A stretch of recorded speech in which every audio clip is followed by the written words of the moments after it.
creepy reflections, the terrifying tale of a haunted mirror.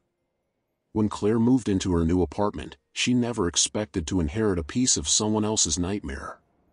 The mirror had been left behind by the previous tenant, an antique with an ornate, blackened frame. Its glass was slightly warped, as if time itself had distorted its surface. She considered throwing it out, but something about it intrigued her, how it reflected the room with an unsettling sharpness, as if it saw more than just her reflection. That night, as she settled into bed, she glanced at the mirror across the room. The dim glow of the street lamp outside cast strange shadows on its surface.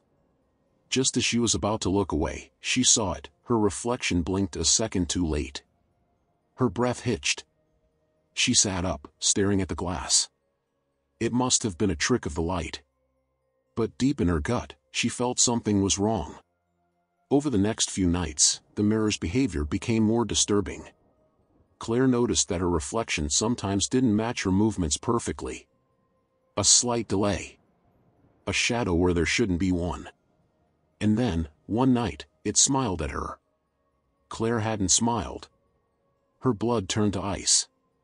She scrambled out of bed and threw a sheet over the mirror, her hands shaking. But as she turned to leave the room, she heard it, 3 soft knocks against the glass. Someone was inside. The next day, Claire did everything she could to get rid of the mirror. She dragged it to the dumpster, but when she returned to her apartment, it was back in its usual spot, the sheet neatly folded beside it. Panic clawed at her throat.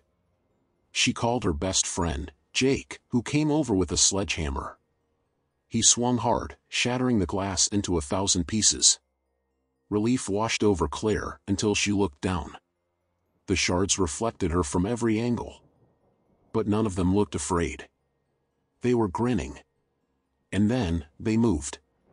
Before Claire could scream, the reflections reached out, and the world around her went dark. When Jake looked up from the broken pieces, Claire was gone.